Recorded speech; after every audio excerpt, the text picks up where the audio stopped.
Fala pessoal, sejam bem-vindos à 10ª edição do nosso videocast Tijolo por Tijolo. Você que chegou aqui já deve ter lido o nosso relatório mensal, nosso relatório de fundos imobiliários para o mês de fevereiro, né? Abordamos um pouco a dinâmica da indústria, abordamos bastante a questão da tributação. Isso é algo relevante daqui para frente, uma discussão que teremos com muitos investidores, com muitos gestores daqui para frente, mas nessa edição aqui do videocast, nós temos um convidado muito especial. Hoje eu estou com Alexandre Cohen, o CFO da Gazit Brasil, uma gestora de imóveis. Então a gente vai comentar um pouco sobre o Gazit Malls, GZIT 11, um fundo imobiliário focado em shopping centers. Alexandre, obrigado por aceitar nosso convite. É um prazer tê-lo conosco. Obrigado, Renato. Em nome da Gazit, a gente que agradece a oportunidade. Bom, vamos lá conversar com o pessoal antes, para colocar todo mundo na mesma página. Eu queria que você falasse um pouquinho quem que é a Gazit e, mais especificamente, o que é o Gazit Malls. Perfeito. Bom, a Gazit é uma empresa multinacional, global, né, focada em real estate. Tem ações negociadas na Bolsa de Valores de Israel, então a sede é em Israel. E tem ativos em Israel, obviamente, né, nos Estados Unidos, em alguns países da Europa e aqui no Brasil. Né? No Brasil, ela entrou há um pouco mais de 15 anos. Então, são 15 anos que a Gazit vem montando esse portfólio, né, de basicamente, em sua grande parte, de shoppings, que culminou, então, no ano passado, em janeiro do ano passado, no IPO do fundo GZIT 11, que vamos falar muito dele aqui. Entendi. E o Gazit Malls, o que é esse fundo? É um fundo de shoppings, obviamente. O que está lá dentro de portfólio? Perfeito. Bom, no Gazit Malls é um fundo de shoppings, né? A gente tem hoje 5 shoppings dentro do portfólio. O primeiro seria o Guarulhos Shopping, né, o Internacional, que é um shopping Guarulhos. Né? Guarulhos tem mais de 2 milhões de pessoas, né? Então isso explica o alto fluxo de pessoas que a gente tem dentro desse shopping. São mais de 13 milhões de pessoas por ano que frequentam esse shopping. Para quem não conhece São Paulo, né, quem está vendo a gente de outros estados, outras cidades, esse shopping ele fica na Via Dutra, né, perto do Aeroporto Internacional de São Paulo, então é uma via de fluxo tremenda. Né? Exatamente. Então é um shopping de mais 75 mil de ABL, como eu falei, muito grande e que foi um grande destaque ano passado em termos de taxa de ocupação. Né? Ele fechou em 99,1%. Bastante. Então é um shopping que fica praticamente o ano inteiro 100% lotado, né? Assim, ocupado. Então, esse é o nosso principal shopping, corresponde por 65% do nosso NOI do fundo. Falando do segundo shopping, a gente tem o Mais Shopping, também é um shopping de muito fluxo de pessoas, são mais de 10 milhões de pessoas nesse shopping por ano. É um shopping que se localiza na região de Santo Amaro, muito próximo ao terminal de ônibus e à estação de metrô. Né? Então, isso explica também, ajuda a trazer muito fluxo, e é o shopping dominante da região, assim como Guarulhos, que, né, o Internacional é o shopping dominante da região. A gente tem também o Morumbi Town, que é um shopping um pouco mais de 30 mil de metros de ABL, localizado na Giovanni Gronchi, na região do Morumbi. É um shopping que conversa muito bem com essa região, principalmente com a parte residencial, né, de alto poder aquisitivo. A gente tem uma operação lá, o Zafra, de supermercado, que é a âncora do shopping, chama, né, muito fluxo. Temos também o Shopping Light, esse é o shopping mais icônico do grupo, né, um shopping... O shopping, se ele é tombado, é um edifício de 1929, ele se localiza no centro de São Paulo, né, numa esquina imobiliária muito boa, né, que é em frente ao Teatro Municipal. Então, foi o shopping que ano passado foi o destaque de crescimento de vendas da empresa, então um shopping que cresceu quase seus 18% de vendas, né, e está se consolidando cada vez mais como um centro, né, de outlets. Lá tem muitas grandes redes, Nike, Adidas, Lacoste, de outlets. Também um conjugado com um bom mix de restaurantes, né? E um rooftop, né? Com uma vista muito bonita do centro, né? E um restaurante também muito premium lá, o Priceless. E também um ambiente que a gente loca, né? Ou para casamento, para festas, para eventos de empresas corporativas. Então, um shopping muito legal, a gente brinca lá dentro que esse shopping, mesmo que você não queira fazer nada no shopping no dia, vale a pena ir lá só para ver a arquitetura, né? E o prédio, que é algo muito bonito e muito diferente. Inclusive, a convite da própria Gazit, eu estive no Shopping Light recentemente, eu não conhecia o empreendimento em si. Acho que em São Paulo poucas pessoas não conhecem, né? Quem é aqui de São Paulo claramente deve conhecer o Shopping Light, fica ali do lado da Prefeitura de São Paulo, no centro. É um edifício muito icônico e eu achei muito bacana todo o processo de retrofit. É um shopping que reúne a modernidade com alguns aspectos do passado. Quem tiver a oportunidade vai lá, por exemplo, os elevadores, achei fantásticos, os elevadores originais. Parece estar no elevador de 1900 e bolinha, né? Exato, então, é muito bacana mesmo. E por último, mas também não menos importante, a gente tem o Shopping Prado Boulevard, né, um shopping que se localiza em Campinas. Esse é um shopping menor, né, tem 10 mil metros de ABL e atende também a área residencial lá dessa região de Campinas. É um shopping que também tem uma universidade operando, tem uma Velocity, então também se conversa muito bem com essa área residencial. Então, esse basicamente é o portfólio hoje da Gazit, do Gazit 11 dentro do fundo. Bacana, são cinco empreendimentos. Shoppings, Então, 5 empreendimentos. desses 5 empreendimentos, vocês são donos de 100% de todos eles? Perfeito. A gente, exceto o Internacional Guarulhos, a gente é dono de 100%. Né? O Internacional, a gente tem o XP Mall, né, como sócio, eles têm praticamente 20% do shopping, o que para a gente também é motivo de grande orgulho, né? Porque o XP Mall é um dos, né, talvez o principal fundo de shoppings muito reconhecido na indústria de fundos imobiliários. Então, eles sendo sócios também é uma chancela adicional, né, à qualidade do shopping do Internacional. Com certeza. A gente tem recomendação de compra, inclusive, para o XP Malls, e quem acompanha a nossa carteira sabe que a gente está com ele na carteira. Então, faz todo sentido isso. Bom, Alexandre, você comentou que o IPO do fundo foi recente, e eu queria até me aprofundar nessa questão, porque no momento do IPO, a estrutura do Gazit Malls ela é um pouco peculiar, ela é diferente das demais.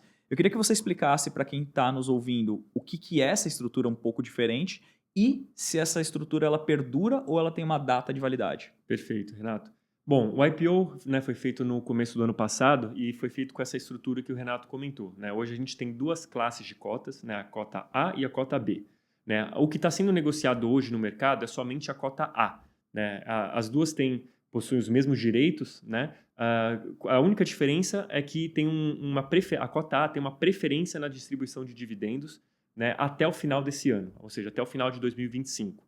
Então, o nosso investidor, a Gazit, é importante falar que a Gazit ficou com 100% das cotas B e ainda tem 30% das cotas A. Então, quase 20%, um pouquinho menos de 20%, ficou no nosso free float para os nossos investidores, né, que queiram investir conosco e desbloquear, né, e participar dessa criação de valor ao longo do tempo. Então, como eu comentei, a classe A possui essa preferência na distribuição de dividendos de 0,78, que permanece até o final desse ano. No final desse ano, o que vai acontecer é que as cotas vão se unificar. Então, vai passar a ser uma cota só, né, todas negociadas em bolsa, e o dividendo passa, então, a ser dividido, né, por todas as cotas e não somente as cotas da classe A.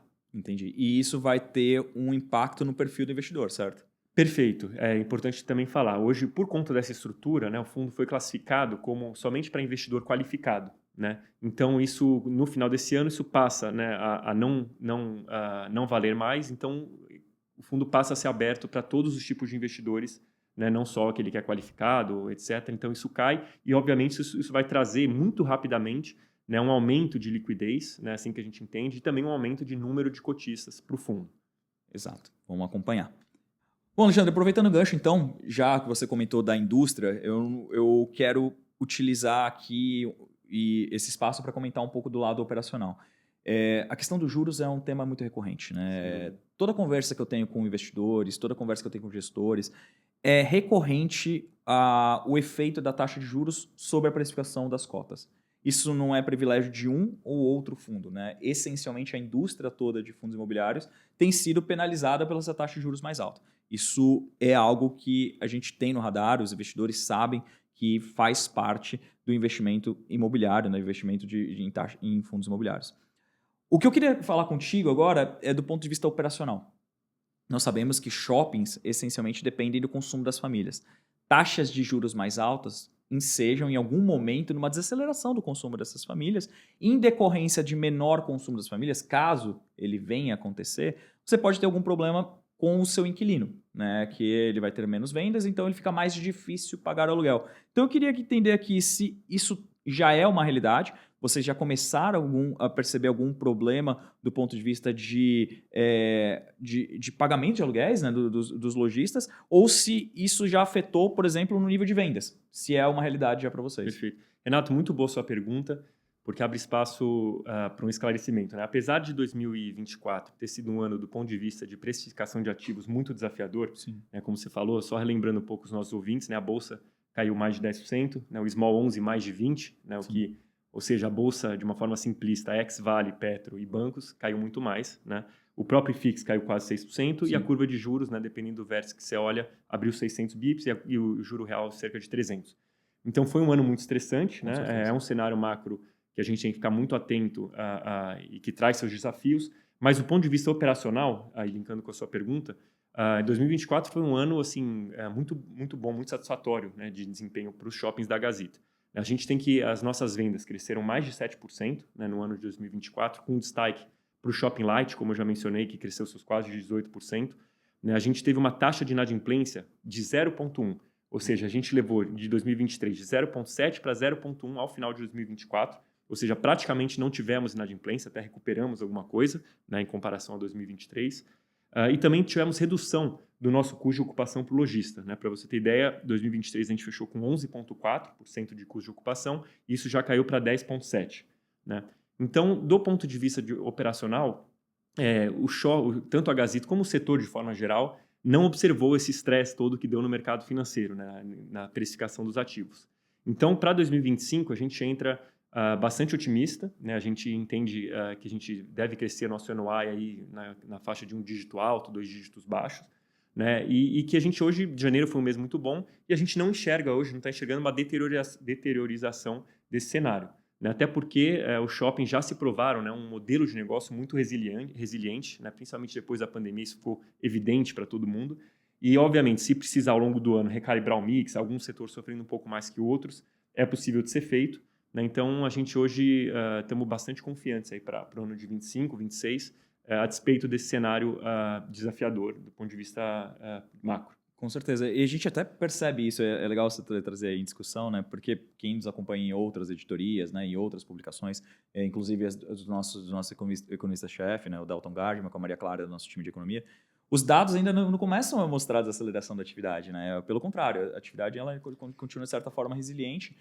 As projeções nossas e de mercado apontam para uma desaceleração somente no segundo semestre, né? Então, você tem ali algum período ainda, um buffer de resultado para fazer nesse começo de ano. E também, mesmo que essa desaceleração vier, né, a gente entende que o shopping, por ser um modelo de negócio resiliente e de alta capacidade de adaptação, né, a gente consegue se adaptar também no mix de lojas, se for preciso, né, caso algo, né, um setor ou outro desacelere um pouco mais. Então, eu acho que para a indústria de shopping, de uma forma geral, e também para a Gazeta, será um ano bastante satisfatório. Legal. E já aproveitando essa questão de mix de loja, né, falando pensando no portfólio, como que isso afeta a decisão de investimento de vocês, né? É um período de expansão, de brownfields, greenfields, acho que na indústria como um todo deve ser bem difícil, né? A criação de novos shoppings. Mas como que isso afeta a decisão de investimentos para 2025? Perfeito. É claro que uma taxa de juros mais alta, né, como nesse ambiente que a gente está vivendo, requer alguns cuidados, né? Não só para a indústria de shoppings, como obviamente para todo e qualquer setor da economia e principalmente os setores que estão investindo e deploy capital, né, nesse ano. Dito isso, né, na Gazeta a gente tem uma diligência muito grande, né, com qualquer expansão brownfield em termos de retorno, de riscos, etc. O que, com esse ambiente, faz com que a gente seja ainda mais diligente, né, e ou seja, a gente só vai partir para uma expansão brownfield, por exemplo, com uma margem de segurança muito alta, né, ainda mais alta do que a gente exigia talvez em outros anos, né. O que quer dizer que a gente só vai fazer caso a gente enxergue uma probabilidade de um retorno muito grande e que vai agregar, obviamente, valor para o fundo. Né? Então, esse ano acho que é um momento de cautela, né?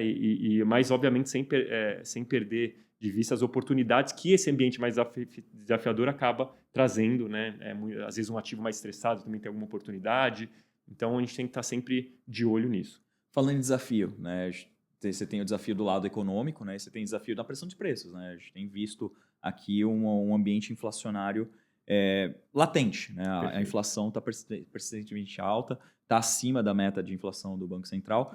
Você enxerga o aluguel dos seus shoppings, né? Dos empreendimentos de vocês, subindo, avançando além da inflação em 2025 e 2026 ou é alguma coisa mais para e passo? Boa pergunta. Em termos de reajuste de inflação, hoje a gente enxerga, né, que a gente vai conseguir repassar a inflação, a gente enxerga também oportunidades, né, específicas de conseguir o leasing spread positivo, em alguns casos, em alguns shoppings, tem algum que a gente já mapeou, mas não é só isso que traz um aumento de NOI por metro quadrado para o shopping. Né? Então isso é importante, lógico, a gente repassar a inflação com um leasing spread positivo, mesmo num ambiente um pouco mais desafiador, Mas também, para a gente maximizar o NOI, tem muitas outras iniciativas, né? Então, a gente pode trabalhar o lado do estacionamento, que vem crescendo, o lado das mídias, que a gente enxerga como uma oportunidade muito grande. E vou te dar exemplos do internacional. Né? É um shopping já muito estabelecido, muito maduro, né? Que tem seus 75 mil metros de ABL. E ano passado, a gente fez uma redução de 4.500 metros de ABL, ou seja, mais de 5%, né, do ABL do shopping, uma redução no supermercado Extra, e com isso a gente abriu 4 novas operações, né, ali naquele espaço. Então isso agregou, obviamente, NOI por metro quadrado, né, a gente agregou 4 operações cobrando um aluguel superior. Então são formas de a gente, né, que a gente trabalha para continuar crescendo o NOI sem também depender exatamente apenas da inflação. Né? Então a inflação é importante, a gente repassa com lease spread positivo, mas tem várias iniciativas.